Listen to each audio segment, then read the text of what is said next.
네, 여러분 반갑습니다. 충남 온라인 학교 시즌 3가 벌써 찾아왔습니다. 시즌 3. 우리가 시즌 2 때부터 선생님이랑 만났는데요. 벌써 한 달이 넘어서 시즌 3가 돼버렸습니다. 아쉽게도 오늘하고 다음 주면 이제 시즌 3가 이제 마무리가 될 것 같은데요. 이제 코로나 이게 거의 이제 끝나가는 것 같아요. 이제 여기서 만나는 게 너무 즐거웠지만 이 사태가 빨리 끝이 났으면 좋겠습니다. 그래서 오늘 시즌 3 한번 새로운 내용으로 한번 들어가 보도록 하겠습니다. 오늘 배울 거는요, 3단원 경제생활과 선택이라는 단원 중에서 금융생활의 중요성이라는 부분을 같이 공부하도록 할 거예요. 우리가 지난 시간에 공부한 거 한번 잠깐 보기 전에 네, 선생님 친구들 한번 들어왔는지 확인 한번 해볼까요? 이제 좀 눈 익은 학생들이 굉장히 많아요. 준호 학생, 준혁 학생, 092 학생, 현석 학생, 루키 학생, 박가로이 학생은 오늘 처음 보는 것 같은데요. 천희현나 학생, 운유 학생, 현석이 학생. 자, 반갑습니다. 자, 그래요. 지난 시간에 우리 공부했던 거 한번 볼게요. 지난 시간에는 2단원 기업의 역할과 사회적 책임이라는 단어에서 이제 기업이라는 게 그 본래적으로 이윤을 추구해야 되는 그 경제 주체이긴 하지만 사회 구성원으로서 윤리적 책임의식을 가지고 지속 가능한 경제와 사회 통합의 구현에까지 힘써야 된다, 이런 부분들이 있었고요. 그리고 기업가 정신을 이야기하면서 그 슌페터라는 학자의 말을 인용했었죠. 창조적 파괴 이런 걸 통해서 기업가가 해야 되는 것은 혁신과 창의성 이런 것들을 가져야 된다라고 공부를 했습니다. 자, 그러면 오늘 공부할 내용 학습 목표 한번 읽어보고 넘어가도록 하겠습니다. 자, 학습 목표 1번. 일생 동안 이루어지는 경제생활의 특징을 파악할 수 있다. 자, 우리는 태어나서부터 죽을 때까지 경제생활을 하죠. 이제 그 각 시기별로 이루어지는 경제생활의 특징들을 좀 다르게 공부를 해봐야 될 것 같고요. 각 시기에 맞는 경제생활을 해야 되겠죠. 자, 두 번째는 자산 관리의 필요성과 방법을 제시할 수 있다. 자, 우리가 앞에 경제생활을 공부하면서요, 이거 배워서 뭐 하나요? 사회 배워서 어디에 써먹는 거예요? 이럴 수가 있는데요. 선생님 학교 다닐 때도 이거 이론만 가지고 공부했더니 막상 인생에 실전에 돌입해 보니까 자산 관리를 어떻게 해야 되는지도 모르겠고 돈을 어떻게 써야 되는지 관리해야 되는지에 대해서 전혀 개념이 없었어요. 그래서 지금 여러분들 어렸을 때 이런 중학교 시기부터 이런 걸 배워서 이제 사회에 나가면 조금 편리하지 않을까 그런 생각이 듭니다. 친구들 계속 들어오고 있네요. 미니 학생, 주영 학생, 예연 학생 반갑습니다. 자, 그러면 생애 주기에 따른 경제생활 한번 들어가기 전에요, 한번 영상 한 편 보면서 요렇게 우리가 일반적으로 태어나서 죽을 때까지 경제생활을 하는구나 라는 걸 감을 잡아보고 가겠습니다.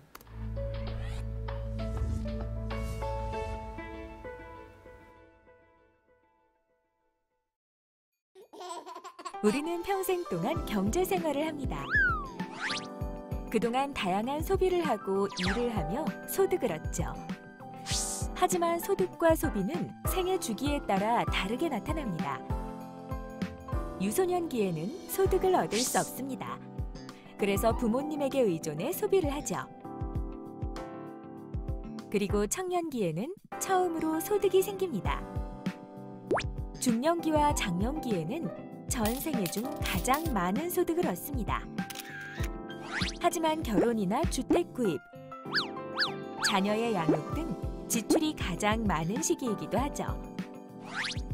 그와 동시에 소득이 줄어드는 노후의 생활을 준비해야 하는 시기이기도 합니다. 그리고 대체로 장년기에서 노년기로 넘어가는 시기에 직장에서 은퇴하면서 소득이 크게 줄고 연금과 노후 대비 자금으로 생활하게 되죠. 이처럼 개인의 삶은 지출보다 소득이 많은 시기가 있는가 하면 소득보다 지출이 많은 시기도 있고 목돈이 필요한 시기가 있기 때문에 우리는 생애 주기에 따라 미리 준비하는 재무 계획을 세워야 합니다.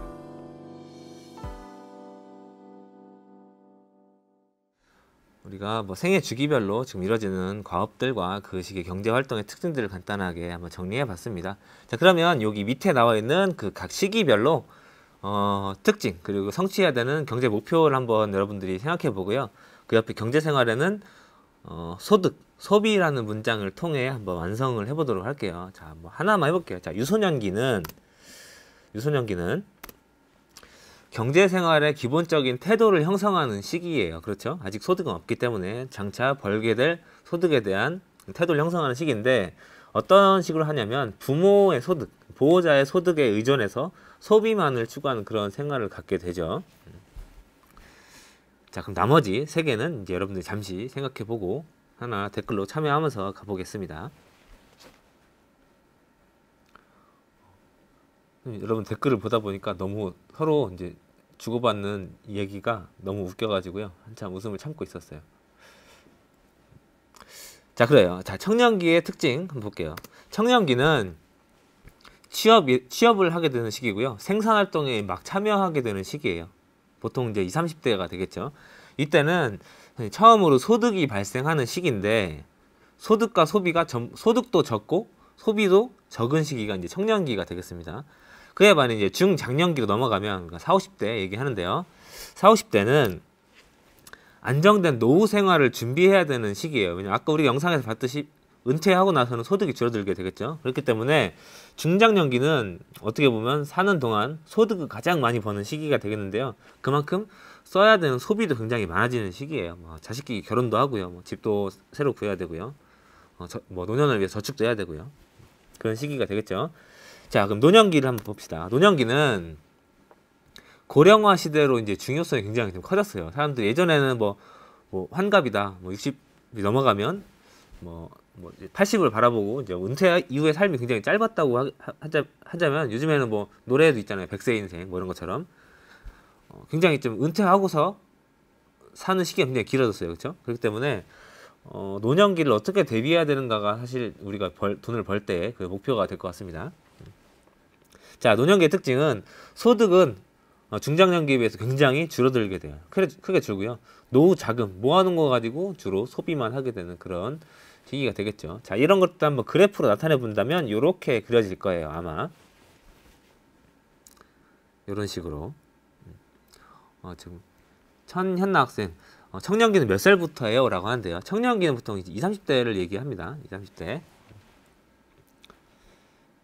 자, 그러면 요 그래프를 우리가 한번 봤으니까요. 이 그래프를 가지고 한 질문 하나 해볼게요. 지금 생애 주기별로 소득과 소비가 이렇게 나타나고 있는데 그럼 여러분들은 저축을 한다면 이 저축 곡선을 어떻게 그려야 될지 한번 이야기해 볼까요? 자, 지금 채팅창에 자꾸 독서를 엄청 열심히 해야 된다라는 이야기가 나오고 있는데요. 독서보단 잠시 여기에 집중해 주면 좋겠습니다. 자, 저축 곡선을 그려본다면 유소년기에는 일단 소득이 없으니까요. 그렇죠? 부모의 소득에 의존해서 생활을 해야 되니까 건너뛰고 청년기 이제 처음으로 이제 본인이 돈을 벌기 시작하죠. 청년기는 전부 다 소비하는 게 아니라 그 소비하는 것 중에 일부분은 저축으로 남겨놔야 되겠죠. 그래서 저축 곡선보다 조금 아래에 그려줘야 되겠죠. 그리고 중장년기를 가면 소득이 소비보다 월등히 많지만 그 중에서 일부분은 저축을 해야 되니까 파란색 곡선 아래쪽에 저축 곡선이 그려지겠죠. 자, 이런 식으로 한번 머릿속으로 생각해 보고 넘어가도록 하겠습니다.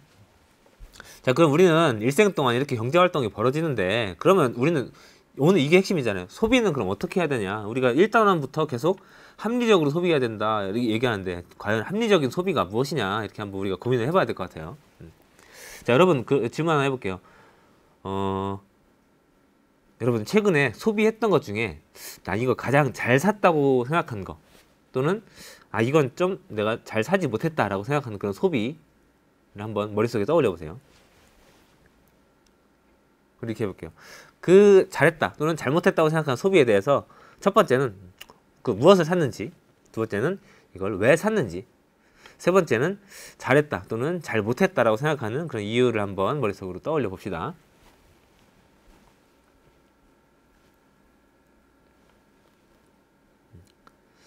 선생님은 그 최근에 그걸 샀어요. 그 태블릿 PC 있죠? 태블릿 PC를 샀는데요.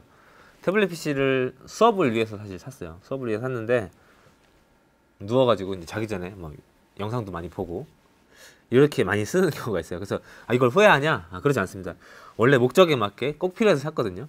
근데 약간 가격을 너무 비싸게 주고 산 것이 아닌가 약간 이런 고민들을 했었는데 결국 이제 항상 되돌려 보니까 결과적으로 잘 산 것 같아요. 잘 산 것 같은 그 이유를 한번 요 1, 2, 3, 4단계를 보고 여러분들과 함께 얘기해 보겠습니다. 여러분들도 그 머릿속에 그 방금 샀던 그 물건을 떠올리면서 한번 같이 따라오면 좋을 것 같아요. 자, 우리가 합리적으로 소비한다는 얘기는 이렇게 계획적인 소비를 한다는 얘기인데, 자, 1번부터 볼게요. 1번. 우리가 물건을 사야 될 때는 좀 문제를 인식해야 돼요. 지금 현재 뭐 내가 수업을 위해서 이게 필요하다. 그죠? 현재 내가 소비해야 되는 것이 이거다. 문제를 인식해야 되고요. 두 번째는 그러기 위해서 내가 사야 되는 물건에 대한 자료를 막 수집해야 돼요. 근데 이게 사실 굉장히 귀찮죠.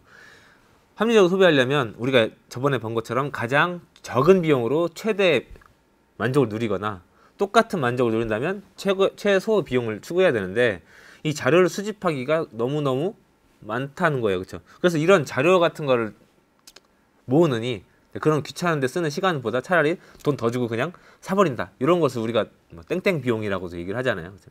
약간 욕 같지만 그래요. 여러분 알고 있죠? 땡땡 비용. 아, 네, 그러느니 그냥 돈 주고 사버린다.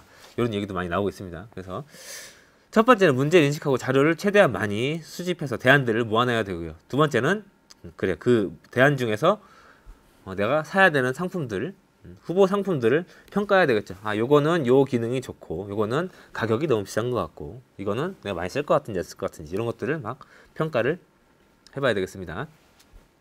세 번째는 그래서 최종적으로 구매할 상품을 결정을 해야 되겠죠. 구매할 상품은 이것을 결국엔 사기로 결제를 해야 되는 거고요. 사고 나면 끝나는 게 아니라 잘 사는지 못 사는지를 구매 과정들을 쭉 되돌아봐야 돼. 아, 내가 이성적으로 판단을 했는지. 그래서 다음 소비 때 반영해야 되겠죠. 자, 그러면 이제 비합리적인 소비 행태를 우리가 좀 알아볼 건데요. 자, 여기에 우리가 굉장히 이것들을 주의하자라고 선생님이 좀 소개를 하는 겁니다. 비합리적인 소비의 뭐 대표적인 행태가 한 4가지 정도 요약할 수 있는데요. 자, 과소비. 자, 과소비의 개념.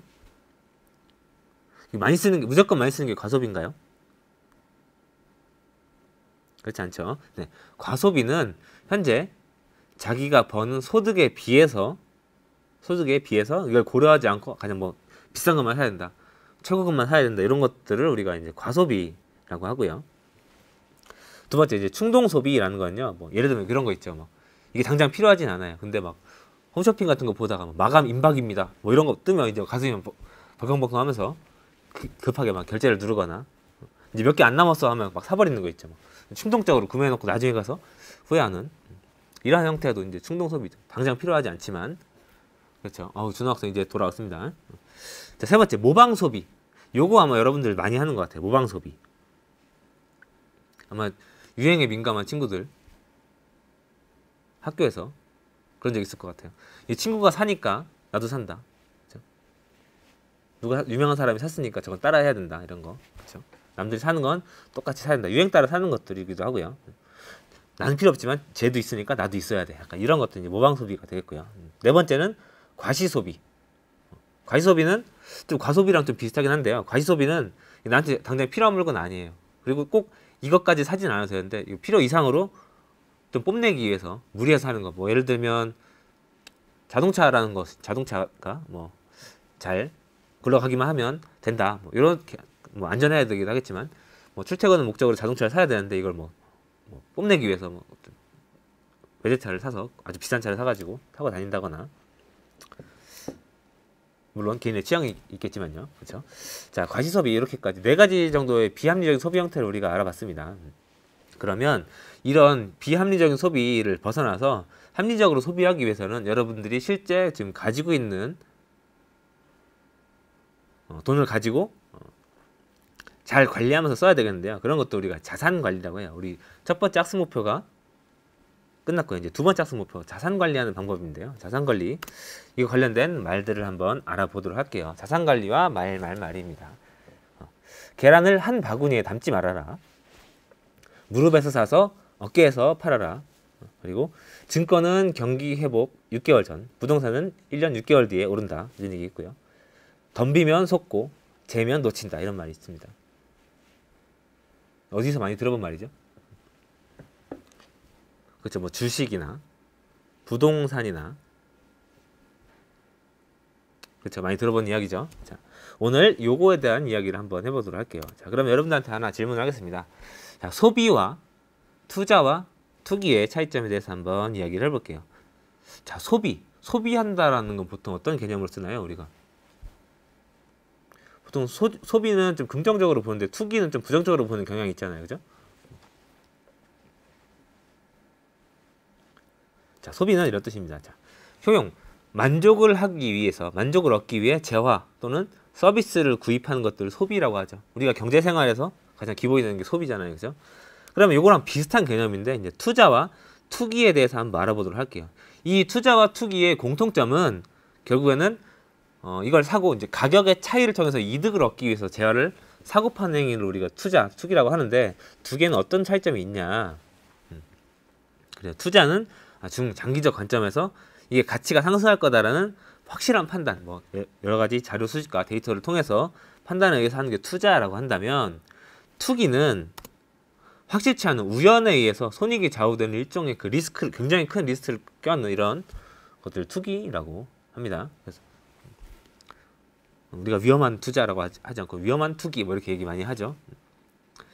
그렇습니다. 자, 그러면 이제 자산 관리의 필요성에 대해서 우리가 한번 보겠습니다. 자산 관리는 자신의 소득이나 재산을 활용해서 언제 소비할지, 이거 뭐 지금 소비할지, 나중에 소비할지, 그리고 두 번째는 얼마나 소비할지, 이거 지금 현재 내가 가지고 소득의 몇 퍼센트를 소비해야 되는지, 나중에는 이 중에 몇 퍼센트를 뭐 저축을 해야 되는지, 이런 것들이고요. 그리고 어떻게 자산을 모으고 어떻게 처분할지 등을 자산 관리라고 합니다. 자, 그러면 여러분 복권 같은 거, 이거 투자라고 보기 어렵죠. 복권 굉장히 운에 의해서 좌우되는 거잖아요. 도박도 마찬가지로 투기의 한 종류가 되겠죠. 좋습니다. 자, 그러면 자산관리의 필요성 빈칸 한번 채워볼게요. 여러분 맨날 선생님 초성 퀴즈로 냈었는데 여러분들 댓글 보니까 이 수준이 너무 높은 것 같아가지고 초성을 오늘 살짝 뺐어요. 자, 필요성. 소비생활은 땡땡이지만 소득을 얻는 기간은 이거다.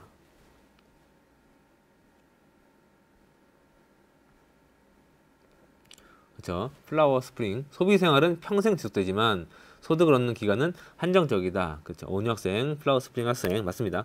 소비생활은 우리가 태어났을 때부터 죽을 때까지 계속 뭔가를 재화를 구매하고 써야 되잖아요. 근데 소득을 얻는 기간은 우리 정해져 있죠. 취업을 했을 때부터 은퇴할 때까지. 준호 학생, 소비생활은 좋지만 소득 얻는 기간은 힘들죠. 그렇지, 맞습니다. 돈을 버는 건 굉장히 힘들어요. 자, 필요성 두 번째. 땡땡한 경제생활을 위해 일생 동안 소득 소비를 고려해야 돼요. 우리가 얘기했죠. 태어났을 때부터 죽을 때까지 소비를 해야 된다고. 그렇습니다. 플라워 스프링 학생 오늘 굉장히 참여도가 좋습니다. 자, 지속 가능한 경제 생활을 위해 일생 동안 소득을 고려해야 되겠죠. 자, 세 번째. 평균 수명 연장으로, 이게 굉장히 좀 중요해지고 있다고 그랬죠. 은퇴 이후인 이거를 대비해야 된다. 그렇습니다. 노년기, 노후를 대비해야 되겠죠. 자, 그러면 자산 관리를 왜 해야 되는지는 알겠어요. 나중에 우리가 굶어 죽지 않기 위해서 해야 되는데, 자산의 종류, 어떤 것들이 자산에 있는지. 좀 빨라요? 친구 대답이 빠르다고. 자, 그럼 자산의 종류 한번 알아볼게요. 자산의 종류는 크게 실물 자산과 뭐 금융 자산으로 나눠질 수 있는데요. 왼쪽에 있는 실물 자산 같은 경우는 뭐 부동산 있죠. 뭐 건물이나 땅이나 이런 것들 있죠. 부동산, 움직이지 않는 그 재산들. 그리고 금 있겠죠. 금. 자동차 이런 것들이 전부 다 실물 자산이 되겠습니다. 그 오른쪽에 이제 금융 자산이란 거, 뭐 현금, 뭐 예금, 적금, 주식, 채권, 펀드, 보험, 연금 이런 것들이 전부 다 이제 금융 자산이 되겠는데요. 자, 오늘 볼 거는 금융 자산이에요. 금융 자산. 오늘 주제가 금융 생활의 중요성이잖아요. 그렇죠? 자, 자산의 종류 한번 보겠습니다. 자, 금융에는 이런 것들이 있대요. 금융 자산에는. 자, 하나씩 천천히 보겠습니다. 예금이 뭐냐면, 여러분들 예금은 많이 하고 있을 거예요. 통장 개인들도 가지고 있겠죠. 현서 학생, 선생님도 보석 자산. 고마운 얘기네요. 아주. 선생님한테는 학생이 아주 큰 보석 자산인데. 자, 그럼 예금 한번 볼게요. 예금은 저희가 여러분들이 통장을 만들어가지고 일반적으로 은행에 돈을 넣어놓는 거 있죠. 돈을 보관한다는 건데요. 예치함으로써 거기서 나오는 이자를 받는 것들을 우리가 예금이라고 해요. 예금. 보통 이자율이라고 하면은 그 예금을 넣었을 때 그 중에 몇 퍼센트가 돌아오느냐 얘기인데요. 그 예금 이자율이 요즘 1%도 안 되죠. 그렇죠? 예전에 선생님 어렸을 때 뭐 3%, 4% 이랬던 기억이 나는데요. 학교에서 돈 일주일에 한 번씩 모아가지고 뭐 예금을 해놓고 졸업할 때 뭐 이자와 함께 돌려주고 이런 것들 있었던 것 같아요. 자, 그럼 적금은 뭐냐? 여기까지 아마 많이 알 겁니다. 적금. 계약 기간 동안 돈을 계속 넣어야 돼서 나중에 계약 기간이 끝나면 원금과 이자를 함께 받는 건데요. 예금이랑 적금의 차이점은 뭐냐면 적금은 일정 기간 동안 넣어야 돼요. 중간에 넣지 않으면 안 돼요. 그래서 혹시 긴급하게 내가 넣었던 것들을 찾으려면 그 계약을 해지해야 되기 때문에 그 계약 해지에 따른 불이익 같은 게 있겠죠. 적금 같은 경우는 여러분들 나중에 사회에서 이제 초년에 좀 돈이 많지는 않지만 좀 길게 보고 장기적으로 뭐 한 월급 소득의 일부분을 적금으로 이제 넣어놓는 것들이 굉장히 좀 좋을 거예요. 적금은 계약 기간이 끝나면 돌려받는 것입니다. 그래서 예금보다 조금 돈을 찾았을 때 까다롭겠죠. 자, 세 번째 이제 주식입니다. 주식. 여러분들 좀 많이 보는데요. 주식. 요런 그림 많이 봤죠. 그렇죠? 오르락 내리락 하는 거.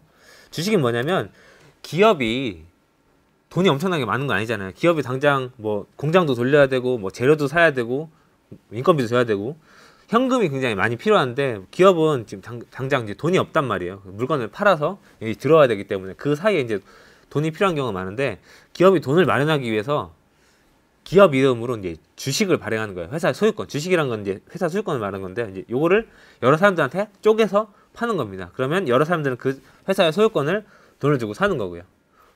그렇다면 기업의 가치가 점점 올라갈 때마다 그 주식의 가치도 올라가겠죠. 나중에 이거를 뭐 거래를 하면서 그 차익을 남기는 것을 주식이라고 하고요. 일종의 투자에 대한 대가가 되겠죠. 자, 그럼 이제 채권이란 건 뭐냐면 이거랑 비슷한데요.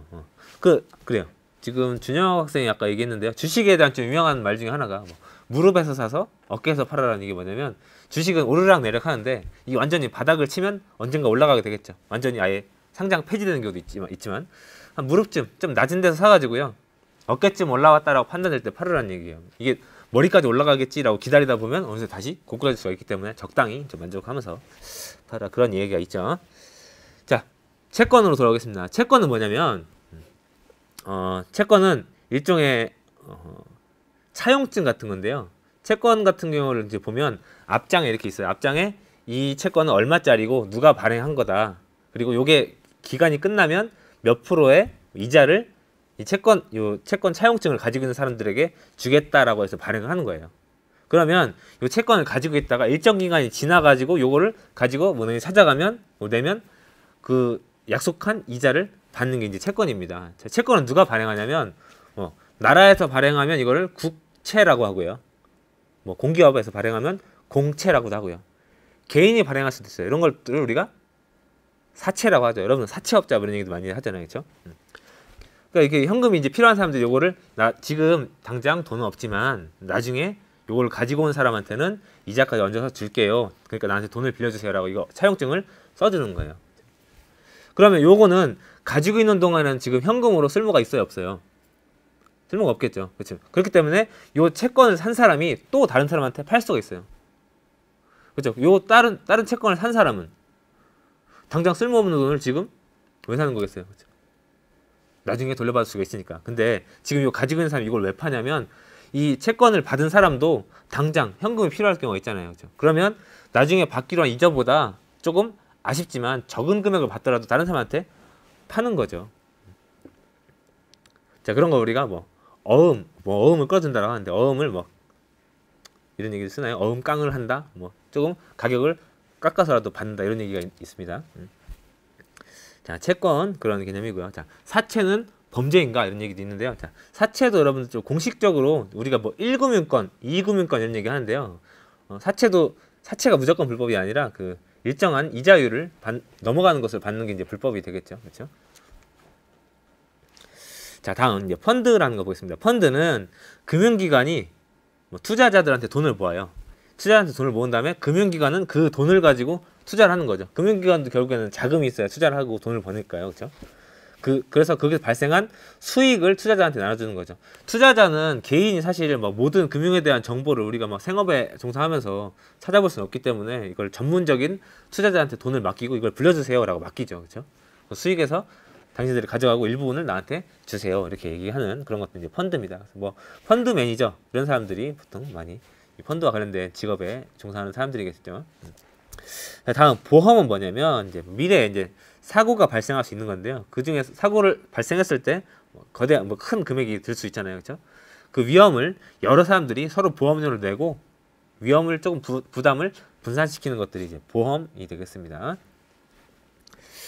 자, 다음 이제 연금 보겠습니다. 연금은 뭐 우리가 돈을 벌 수 있을 때 청년기나 중장년기에 소득의 일부를 저축을 해놓고 노후에 이제 되돌려받는 것들을 우리가 연금이라고 하죠. 자, 뭐 종류가 이렇게 많다는 건데요. 여러분들 이 중에서 이제 자신에게 맞는 것들로 금융을 생활을 해야 되겠죠. 이걸 할 때 그러면 우리는 뭐를 봐야 되냐면 한 3가지 정도를 고려해서 투자를 해야 됩니다. 금융상품을 골라야 돼요. 한 3가지 정도는 무엇이 있을까요?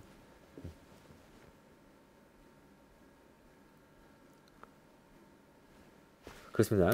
가장 먼저 우선 고려해야 될 거는 금융자산은 부동산과 다르게 실물자산과 다르게 이게 언제 뭐 추상적인 그런 개념이기 때문에 언제 어떻게 사라질지 몰라요. 그렇기 때문에 가장 중요한 거는 안정성이에요. 안정성.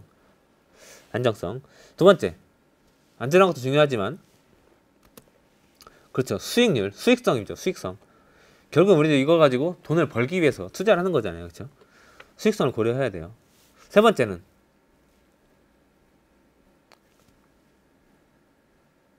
무엇이 있을까요? 유동성이죠. 유동성. 유동성이 조금 어려운 말 같은데요. 유동성은 쉽게 현금으로 전환할 수가 있는가 없는가예요. 예를 들어서 아까 적금 같은 경우 안정적이기도 하고요. 끝나고 나서 수익성도 있지만 그 기간을 다 채워야만 돌려받기 때문에 그 기간 안에서는 급하다고 해서 돈을 찾을 수가 없겠죠. 유동성. 뭐 부동산 같은 경우도 그렇게 했고요. 아파트를 가지고 있는 사람, 요새 뭐 하우스 푸어 이런 얘기도 많이 있잖아요. 부동산을 굉장히 많이 가지고 있지만 뭐 부동산 가격이 뭐 10억이든 20억이든 이걸 팔아야 돈이 되는 거고 가지고 있는 동안은 현금이 없기 때문에 유동성 이런 것들을 보고 골라야 됩니다. 자, 그래서 여러분들 항상 이제 수익성만 보고 투자를 하는 경우가 많은데 이제 양날의 칼 같은 거예요. 수익성이 높으면 그만큼 위험이 크기 때문에 안정성은 떨어지고요. 안정적인 거는 많은 사람들이 찾지만 수익성은 떨어지는 그런 경우가 있습니다. 간단하게 정리해보면 뭐 예금 같은 경우 굉장히 안정적인 자산이지만 수익성은 좀 떨어지는 편이고요. 유동성은 높죠. 여기서 말하는 은행 예금은 적금이 아니죠. 그렇죠? 주식, 여러분 주식은 수익성은 굉장히 높지만 안정성은 굉장히 떨어지는 그런 자산이 되겠어요. 뭐 주식했다가 망했다 이런 얘기들 많이 들어봤잖아요. 그렇죠? 채권 굉장히 안정적입니다. 채권 특히 뭐 국채, 공채 같은 경우는 공기업, 국가기관에서 자기 이름을 걸고 이걸 보증해 주겠다라고 나섰기 때문에 이건 굉장히 안정성은 높아요. 나라가 망하지 않는 한 국채는 언제든지 받을 수 있는 거니까요. 그렇죠? 자, 이런 개념들이 있었습니다. 자, 그럼 자산 관리를 어떻게 해야 되냐? 이제 여러분들이 장차 이제 소득이 생길 거 아니에요. 그렇죠? 이때 5가지 단계로 자산 관리를 해야 됩니다. 일단 목표를 설정해야 돼요. 내가 장차 뭐 이거 가지고 여행을 갈 건지, 등록금을 낼 건지, 뭐 집을 살 것인지, 뭐 자동차를 살 것인지 목표를 설정해야 되고요. 그에 따라서 뭐 이걸 길게 볼 것이냐, 짧게 볼 것이냐, 얼마를 넣을 것이냐 결정을 해야 되겠죠. 얼마가 필요한지. 그걸 보고 현재 내가 가지고 있는 재산이 얼마가 되는지를 파악을 해봐야 되겠죠. 자산을 파악해야 되고요. 여러분들 중에서도 지금 현재 자산 관리를 하고 있는 친구들이 있을 거예요. 용돈 중에 일부는 대학교나 고등학교 때 막 학원비로 쓰고 용돈으로도 쓰고 친구 선물로도 사고 이렇게. 자, 이렇게 있으면 이제 자금을 어떻게 마련할 것인가에 대한 3번째 계획을 수립을 해야 되고요. 이걸 실행을 해야 되고 나중엔 평가를 해야 됩니다. 이때 우리가 중요한 게 뭐 수익성, 안정성, 유동성을 고려한 상품들을 고려해야 된다는 것이었죠. 자, 그럼 우리가 자산이란 걸 끝났고요. 이제 마지막 주제로 신용이란 걸 한번 해볼게요. 신용. 자, 신용관리와 말입니다. 자, 신용관리 관련돼서 이제 하나 볼게요. 자, 외상이면 소도 잡아먹는다라는 말도 있고요. 부잣집 외상보다 비렁뱅이 맞돈이 낫다. 온유월 품앗이도 먼저 갚으랬다. 자, 이것도 공통적으로 얘기하는 건 뭐냐면요. 무엇인 것 같아요?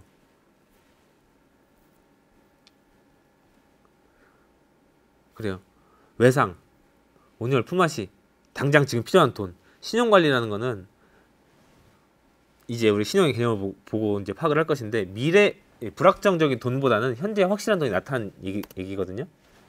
자, 그래서 이제 신용의 개념을 한번 읽어보겠습니다. 신용은 돈을 갚을 것을 약속하고 상품이나 돈을 빌릴 수 있는 능력을 말하는데요. 그래서 저 사람 신용이 높다, 신용이 낮다 이런 얘기들. 결국은 저 사람이 경제적으로 지불할 능력이 있느냐 없느냐를 사회적으로 평가하는 것들을 신용이라 그래요. 여러분 뭐 신용카드라는 얘기 많이 쓰잖아요, 그렇죠? 신용카드. 저희는 신용카드 굉장히 많이 긁는 편인데요. 이 신용거래를 왜 하냐면 결국은 빚을 내서 쓰는 거지만 이걸 했을 때 장점이 뭐가 있을까요? 신용거래를 했을 때의 장점. 여러분 지금 개인이 돈을 빌려주고 사채에 대한 굉장히 좀 심도 깊은 토론을 하고 있는데요. 선생님 이거 학교에 가서 친구들한테 토론 한번 시켜봐야 될 것 같아요. 사채 찬성 반대에 대한 토론. 여러분 지금 굉장히 댓글에 뜨겁게 토론을 하고 있는데요. 여기 한번 보고 이 내용을 먼저 참여를 해주면 좋을 것 같습니다. 자, 신용거래 장점. 그래요, 오은희 학생 물건을 빨리 쓸 수가 있대요. 원하는 물건들을. 자, 이렇게 보겠습니다. 자, 신용거래 했을 때는요, 지금 당장 현금을 내가 가지고 있지 않아도 물건을 살 수가 있어요. 두 번째는 현재 소득보다도 더 많이 소비할 수가 있습니다. 왜냐하면 이거는 장차 돈을 갚을 능력을 보고 그 소득보다 더 많이 빌려준 것이기 때문에 할부를 한다고 하죠, 보통. 신뢰가 쌓이고. 세 번째, 물건값을 나누어서 지불할 수가 있고요. 그리고 뭐 부동산이나 이런 뭐 자동차 같은 담보 같은 게 없이 이 사람의 신용만 가지고 대출을 받을 수가 있다는 얘기예요. 자, 예를 들면 이런 거예요. 선생님 같은 여러분들도 나중에 좀 공감할 것 같은데요. 신용카드를 굉장히 좀 많이 쓰는 편이에요. 아까 같은 고가의 그런 물건들은 현재 선생님 벌고 있는 뭐 소득 중에서 일정 부분을 넘어가게 되면 굉장히 생활비에 압력을 준단 말이에요. 그렇기 때문에 선생님 그래요. 이제 미래에 나와, 오늘에 나와, 내일에 나와, 다음 달에 나와, 그 다음 달에 나와, 뭐 길게는 24개월 뒤에 나와 함께 협동을 해가지고 물건을 사게 되죠. 그렇죠? 나중에 나에게 좀 원망을 받지만, 그러면 그런 거예요. 지금 돈 없지만 뭐 예를 들어 150만 원짜리, 200만 원짜리라도 그 24개월 나누면 뭐 한 달에 10만 원, 뭐 이렇게 뭐 으로 보면 선생님 벌고 있는 소득에 비해서는 굉장히 상대적으로 여유 있게 물건을 살 수가 있고요. 빨리 살 수가 있는 거죠. 물건값을 나눠 낼 수 있으니까 좀 안정이 되는 거고요. 단점이 있어요. 단점은 선생님 아까 비합리적으로 구매를 가끔 하는데요. 충동 구매를 할 수가 있고요. 과소비를 할 수가 있습니다. 능력, 그렇죠. 지금 안 돼요 이렇게 하는 친구들도 있는데, 그렇죠. 이게 좀 되게 중요한 겁니다. 여러분 인생은 실전이에요. 왜냐하면 선생님이 머릿속을 알고 있지만 사실 이게 굉장히 감정적으로 판단할 때도 많아요. 그래서 너무 갖고 싶은 게 있으면 정말 찾다가 마지막에는 그래, 협동해서 우리가 한번 오늘에 나와 내일에다가 힘을 합쳐서 우리가 긁어보자 해서 과소비를 하기도 하고요. 이게 결국에 언젠간 갚아야 될 빚이라는 거예요. 그래서 신용은, 그렇죠. 자, 무이자 할부가 뭐냐면요, 여러분 그 할부 같은 건 이제 뭐 100만 원짜리를 나눠서 이제 결제를 한다는 얘기잖아요. 근데 이거를 10개월 뒤 이 사람이 갚을 수 있을지 없을지를 그 사람이 어떻게, 그 물건을 파는 사람은 굉장히 좀 부담이 되겠죠. 그렇기 때문에 저 사람이 10개월 뒤에 갚는다고 했는데 그동안 나는 어떻게 이거 불안한 거를 이제 감당할 수 없으니까 거기에 대해서 이자를 붙여놓는 거예요. 근데 무이자로 할부를 해준다는 얘기는 뭐 그 일정 기간 동안, 먼 기간 동안 이 사람이 갚을 거다 이렇게 보고 이제 할부에 대한 부담을 좀 줄여주기 위한 그런 정책이 이제 무이자 할부가 되겠죠. 자, 그 신용관리 어떻게 해야 되냐, 이제 팁인데요. 신용관리는 씀씀이를 조절할 수 있도록 계획을 세워서 지출해야 됩니다. 항상 몇 번을 판단해야 돼요. 몇 번 막 장바구니에 돈 담아놓고 막 결제를 하는 게 아니라. 자, 두 번째는 다른 사람을 위해서 대출 보증은 절대 하지 않는 거. 여러분들 뭐 그런 유명한 얘기도 있죠. 보증은 뭐 부모 자식 간에도 서지 않는 거란 얘기. 이 보증이라는 게 저 사람이 갚지 못했을 때 내가 대신 갚겠다라는 건데, 그렇죠? 대출 보증은 절대 하지 않는 것입니다. 자, 세 번째는 신용카드로 결제할 때 가능한 할부보다는 일시불로 해야 된다. 자, 방금 얘기했죠. 신용카드의 장점 그렇게 얘기해놓고 왜 갑자기 일시불로 하라 그러냐. 이게 무슨 얘기냐면, 할부는 결국에는 아까 미래에 갚아야 될 빚이라 그랬죠. 그렇죠? 빚이기 때문에 이 할부가 자꾸 쌓이다 보면 다른 뭐 신용을 평가하는 기관에서 저 사람은 앞으로 갚아야 될 빚이 많네 라고 평가하겠죠. 그 신용이 굉장히 좀 평가가 떨어질 수가 있겠죠. 그래서 할 수 있으면 일시불로 하는 게 좋다라는 거죠. 물론 개인의 통장 사정을 고려하겠지만. 자, 네 번째는 대출을 받을 때는 은행을 이용한다라고 있습니다. 여기서 말하는 은행은 뭐 1금융권 같은 걸 말하는 거예요. 아까 여러분들이 사채 얘기를 많이 했는데요. 사채는 뭐냐, 이 대출을 받을 때 1금융권 같은 경우는 굉장히 뭐 그 까다로워요. 신용평가도 까다롭고 이 사람이 갚을 수 있는 능력을 따져보는 경우도 많고 뭐 직장을 제대로 다니는지 이런 것도 보고 그러는데 상대적으로 2금융권 뭐 땡땡머니라든지 뭐 땡땡론, 땡땡사랑 뭐 이런 데 가면 대출받는 절차가 굉장히 까다로워요. 광고 같은 경우를 보면 여러분들 그렇죠. 몇 초 만에 대출받을 수 있다 이렇게 얘기할 수 있는데요. 그만큼 쉽게 대출해주는 만큼 금리도 비싸요.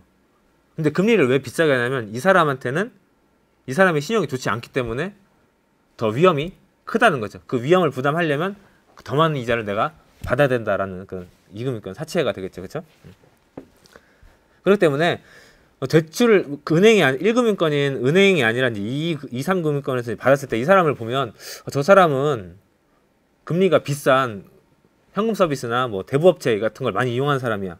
상대적으로 저 사람은 좀 신용이 좋지 않을 거야 라고 판단할 경우가 있겠죠. 그렇기 때문에 신용이 좀 떨어질 수가 있다는 얘기입니다. 신용관리가 굉장히 중요해요. 여러분들 왜 자꾸 이 신용 얘기만 하냐면 여러분들 실제로 나중에 자산 운용보다는 실제로 여러분들이 통장에 가지고 있는 돈을 가지고 뭐 체크카드를 쓰거나 신용카드를 쓰거나 이럴 경우가 많을 텐데 이 신용관리가 여러분들 굉장히 좀 중요합니다. 신용 곱하기 법칙이라는 게 있는데요. 잘하는 것은 플러스로 곱하고 잘못한 거는 마이너스로 곱해지는 방식인데 이게 무슨 얘기냐면요. 신용은 그 사람이 경제생활이 계속 누적되면서 쌓여요. 쌓이면 이 사람의 경제생활을 쭉 보면서 평가하는 방식인데 100번 잘하다가 한 번 마이너스 되면 그동안 잘했던 것들이 다 마이너스로 떨어진다라는 겁니다. 자, 그러면 이제 거의 다 했습니다. 이제 퀴즈 하나 한번 해볼게요. 자, 여러분들 지금 당장 신용카드는 없지만 여러분들의 신용을 한번 테스트 해볼게요. 10가지 정도의 질문을 할 건데요. 10가지 중에 여러분들 몇 개나 해당되는지 한번 체크해 보면서 나의 신용을 점검해 봅시다. 자, 첫 번째. 친구나 주변 사람에게 빌린 돈을 한 달 이상 갚지 못한 적이 있다.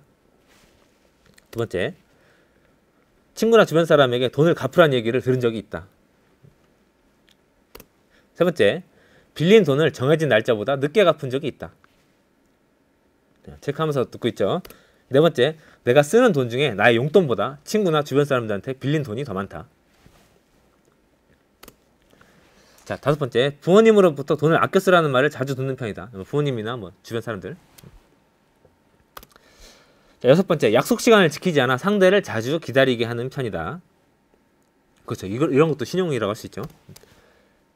일곱 번째, 자신이 맡은 준비물을 잘 안 가져오거나 역할을 잘 수행하지 못해서 이런 자주 챙기지 못하는 편이다. 여덟 번째, 지키지 못할 약속을 해서 곤란한 적이 많이 있다. 아홉 번째, 빌린 돈을 갚기 위해서 알바를 하거나 다른 사람부터 또 돈을 빌린 적이 있다. 돌려막기라고 하죠, 우리. 열 번째, 친구나 가족 등 주변 사람들이 나의 말을 잘 믿지 못하는 편이다. 자, 10개가 나온 친구들은 좀 주의해야 됩니다. 자, 그러면 골든벨 퀴즈로 우리가 마무리 해보도록 할게요. 자, 첫 번째, 신용 등급은 금융 거래 시에 대출 가능 여부, 대출 한도, 이자율을 결정하는 데 중요한 자료로 사용된다. 맞으면 O, 틀리면 X. 그렇습니다. 이거 O가 되겠죠. 좀 쉬운 문제였어요. 1번이기 때문에. 자, 두 번째, 건물, 땅 등 재산을 많이 가지고 있는 사람은 신용 등급이 높다. 조금 헷갈릴 수 있습니다. 여러분들 20초에 한 번씩 댓글이 써지기 때문에 막 바로바로 대답 못할 것 같아요. 되는 것만 하세요. 자, X입니다. 아무리 자산을 많이 가지고 있다고 해서 신용이 무조건 높은 게 아니라요. 이 사람의 계속적인 경제활동들을 보면서 신용을 평가하는 거예요. 자, 3번. 변호사, 의사 등 전문직 종사자는 신용 등급이 높다. 아닙니다. 자, 뭐 사회적인 지위에 따라서 신용이 결정되는 게 아니라 경제적인 활동에 따라 신용이 결정되는 거죠. 자, 네 번째, 남편, 아내의 신용 등급이 높으면 그 아내 또는 남편의 신용 등급도 같이 높아진다. 아닙니다. 맞습니다. 왜냐면 이 신용은 철저하게 개인을 중심으로 하는 거예요. 뭐 그런 게 있죠. 남편이 사업을 하다가 부도를 냈는데 이거 아내가 대신 갚아줘야 되냐? 그렇진 않습니다. 다섯 번째, 적은 액수의 연체는 신용 등급에 별로 영향을 주지 않는다. X입니다. 이거 굉장히 짜증나요. 선생님 가끔 뭐 핸드폰이나 뭐 이런 것들 통장에서 자동이체를 깜빡하고 이제 안 해놓을 때가 있어요. 이랬을 때 막 연체돼가지고 가끔 막 연락 오고 그럴 때가 있었는데 이거 신용 등급에 영향을 줄 수 있습니다.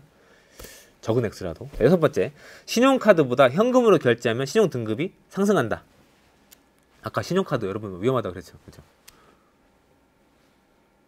아닙니다. 이게 무슨 얘기냐면요, 신용카드를 많이 쓰더라도 이 사람이 성실하게 잘 갚아놨고 꾸준하게 활동을 했고 거래 실적이 많다면 신용 등급에 긍정적인 영향을 주기도 합니다. 마지막 문제, 연체한 금액을 그럼 갚아버리면 신용 등급은 곧바로 상승한다. 아닙니다. 네. 여러분들 이거는 나중에 실전에 돌입해 보면 좀 알 것 같아요. 지석학생 아직 어려워도 괜찮습니다. 주의하라고 이제 문제를 풀어보는 거예요. 한 5년 정도가 연체 정보가 이제 기록이 된다 그래요. 그래서 이 활동들을 좀 꾸준히 보고 나중에 신용을 재평가합니다. 자, 그래서 여러분들 인생에 따른 재무 계획하기가 여러분들 오늘 과제인데요. 한번 중장기적인 계획을 세워보면서 여러분들 경제활동 계획을 세워보시고요. 마지막 오늘의 명언 읽고 마치도록 하겠습니다. 바보는 운이 와도 잡을 줄 모르고 운이 나쁜 사람은 기회가 왔는지조차도 모른다라고 하는데요. 여러분들 뭐 그럴 거예요. 지금 하고 있는 것들 항상 언제 내가 공부하고 있는 것들이 나중에 어떻게 쓰일지 몰라요. 그리고 이게 정말 중요한 것인지를 그냥 모르게 지나치는 경우도 많아요. 이 경제 금융생활에 대한 내용들을 학교 다닐 때 공부할 때 이제 해야 될 때 이건 별로 시험에 나올 것 같지 않기 때문에 중요하지 않은 거야. 이렇게 넘겨버리는 경우도 많았었는데요. 실제로 굉장히 생활에서 부딪혀 보다 보니까 아, 이게 그때 중요했던 건데 항상 지나가면서 그때 공부 좀 더 해놓을 걸 이렇게 후회하는 경우도 굉장히 많았거든요. 그래서 여러분들의 주위에 있는 친구들, 공부해야 되는 것, 사람들, 중요한 기회들 항상 눈여겨서 보도록 하고요. 잃지 않도록 해주시기 바라겠습니다. 오늘 강의 한번 인생에 좀 필요한 유익한 강의였길 바라고요. 그럼 다음 주는 녹화 방송으로 진행이 되고 있어요. 그래서 일단 시즌 3는 이렇게 선생님은 오늘 라이브로는 오늘이 마지막이 되겠고요. 시즌 4까지는 오늘 4시 발표를 지켜봐야 되겠죠. 그렇죠? 이 결과를 지켜보고 시즌 4에서 우리가 만나지 않는 일이 발생하기를 바라면서 오늘 이렇게 수업을 마치도록 하겠습니다. 여러분들 또 한 주간 건강하게 열심히 공부하기 바라겠습니다.